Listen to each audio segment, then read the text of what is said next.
Great, googly, moogly. Welcome back to the Struggle Bus channel. FedEx of the greater Houston area, you can lick my balls. And the goofy bitch named Michelle that hung up on me. They said they made 3 attempts to deliver this. I didn't receive a single door tag.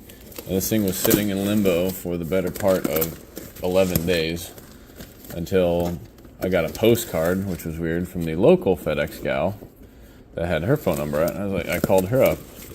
And she got this sent to a local Walgreens, which I didn't know was an option. So shout out to Francis and the gang for actually doing your job and helping me, unlike corporate FedEx. I can lick my ball sack. Corporate FedEx just hires English as a second language mushmouths that don't really understand much of anything, really, much less how to speak the language in the United States. And they don't really get you anywhere. It took me 6 calls and almost 2 weeks to get this here. But hey, welcome back to Mike Papa Kill Rumble and Odysee channel.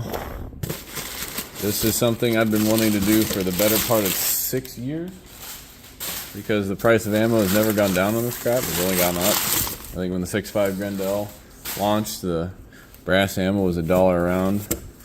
And ooh, a scope. That is a heavy hooer. This reminds me of 8 years ago when we got one of these to review from some Chinese company. I don't remember what that was, but I'll link it right now. Ooh, micro red dot. So you guys can watch that video. But this is going to be the Delta Team Tactical, which shout out to Delta Team Tactical for having the low effort customer service that they are. Like, oh yeah, your package looks like it's going to be there anytime now. For back and forth correspondence every 3 days for basically the almost 2 weeks that it was supposed to be here. Shout out to those morons. Instead of like calling the shipper and doing your due diligence as a person who sold me something. Anyway, this build kit was probably $400. I got a Duramag and an AR Stoner mag. I bought this from Midway USA since that's their house brand. Look at those guys. Pretty neat. Basically, my dream for years has been to develop a 7mm cartridge for the AR15. Basically, what I dreamt up was something like this with a 2mm longer case and a 100 grain projectile for the 7mm. Was that 289 or 277, which is 7mm American. Out of a 16-inch barrel, I want a 100 grain bullet going 2,800 feet per second. And the 6.5 Grendel looks like it can do that, so I don't have to build my own custom rifle and spend thousands of dollars on something that already exists. So, fun fact, I've been hoarding 7.62x39 brass forever. This is actually some Hornady Black, and then I've got some reloads that are actually made on Norma brass, which is usually $2 a piece for brass. This is actually pretty partisan, so you can see the 7.62 head stamp. Maybe. Focus, you fuck. Wow, even my new Samsung camera doesn't want to focus. What a turd. Man, nothing wants to focus at all. Anyway, large rifle primer, 7.62x39 Privy Partisan that I necked down. It's got some factory seconds from Midway USA, 140 grain stuff. I would be surprised if this was going 2,100 feet per second. So don't expect that to go very fast. That's just burner ammo. And this is the small rifle primered nozzler brass that I got for $1, actually 75 cents a piece. And some 123 grain nozzler both tail hollow points for 50 cents a piece from a bundle from Mid-South that I think they still have. This is the one I'm really excited about. 90 grain nozzler bullets. I want this to go 2750 feet a second. All shooters rolled tack powder. The nozzler 100 grain, which is what was on the left. 29 grains of shooters rolled tack. The 90 grain is 30 grain. So I'm just trying to scooch those out super fast. And then we've got the 123 grain nozzler 6.5 bullets here. And then we've got the 140 grain factory seconds again. So I've got so many different loads that I've developed. with my favorite powder, the Shooter's World tack. So this is gonna be a fun range day. What else did I get with this thing? My favorite stock ever. Knockoff of the Mission Fish Tactical stock. It's usually like $9.99 on Delta Team Tactical. Big fan of that. There's the buffer kit. I imagine that's just a 3-ounce buffer from what it feels like. Standard buffer kit, standard lower parts kit. Standard charging handle, but I'm gonna go grab a amphibious one right now because I'm not using this on my, it's probably gonna be my new race gun. This is one of the 3 Omega manufacturing MMC Armament Delta Team Tactical manufactured pieces. These are like $9.99 grab bag ambidextrous charging handles. So they're pretty cheap. What I assume is just a 7.62 x 39 bolt carrier group for the AR15. You can see all that material taken away to fit the larger case. But what I did notice was we got the Duramag. It says 6.5 Grendel specifically. I'm gonna grab my Duramag 7.62 x 39. So here's the Duramag. They don't label their follower, but that's from the Blasphemy video. Here's just a range pickup, 7182, probably an old 7N6 round. AK bullet, and then the Duramag. Oh, I really need to sharpen this knife. It's kind of super dull.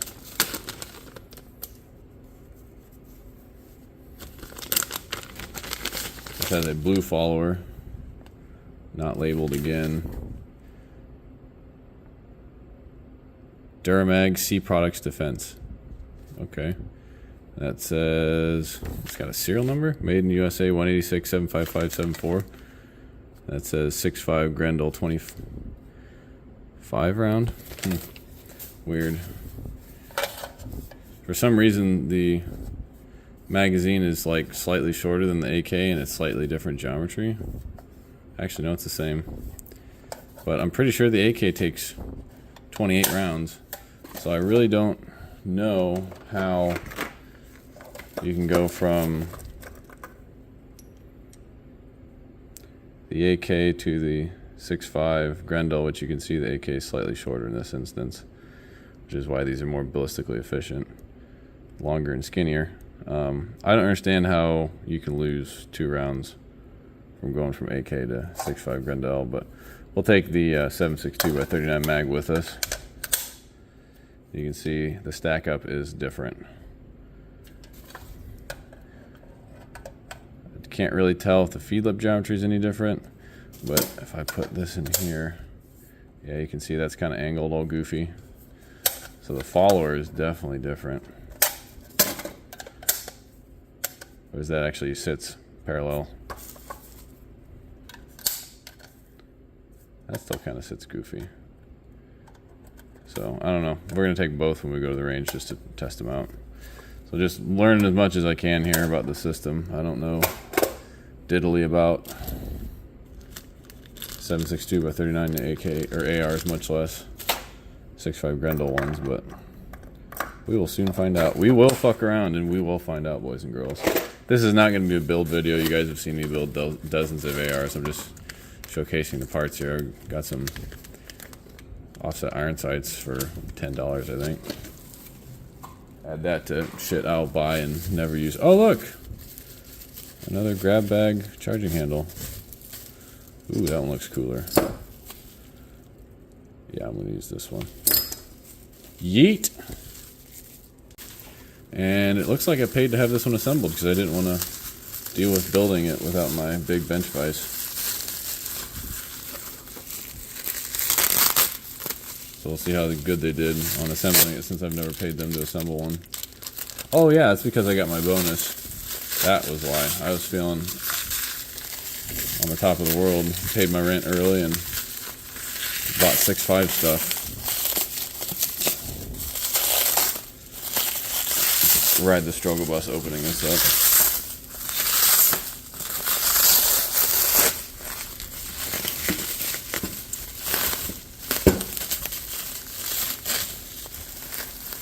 I think it only costs like 20 bucks for them to assemble it too.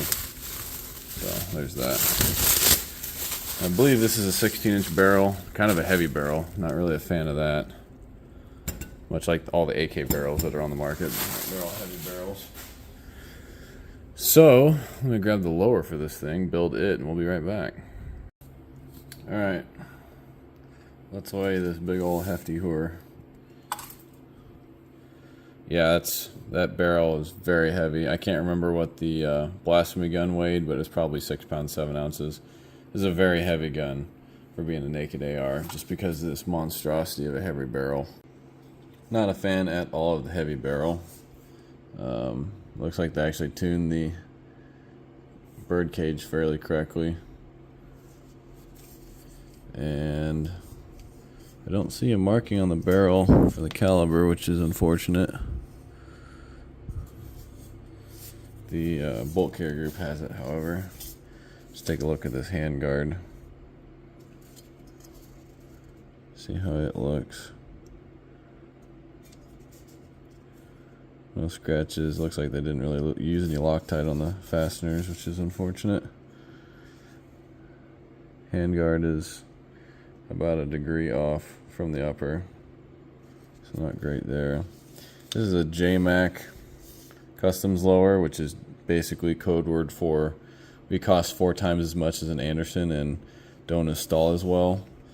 This was actually from the Delta Team Tactical. They have this stupid little fastener that none of my Allen wrenches fit, so I had to tighten that in by hand with some pliers.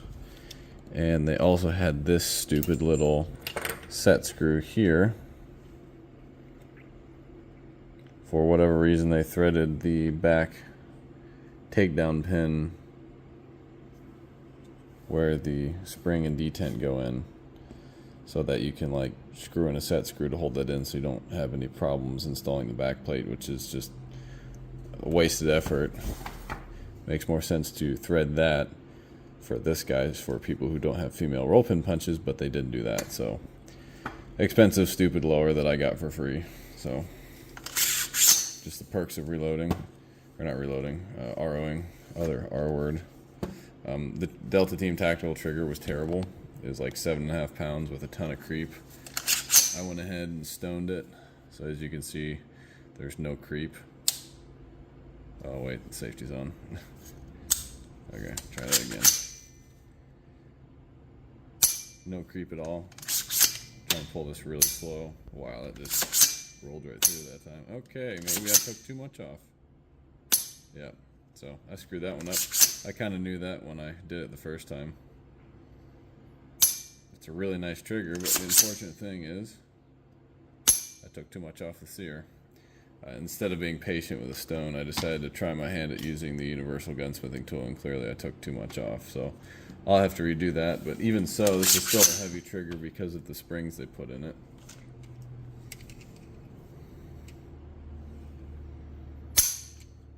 It's still a 6-pound trigger. It was 7.5 pounds to start with, so I gotta put a new hammer in this. I'll probably end up putting the Hyperfire heavy gunner in it because their spring kit's like 4 pounds, and yeah, I don't have to gunsmith it, which is really nice. So there's that. We'll take the bolt carry out like I was going to previously. I really like the way this charging handle looks. That's pretty slick.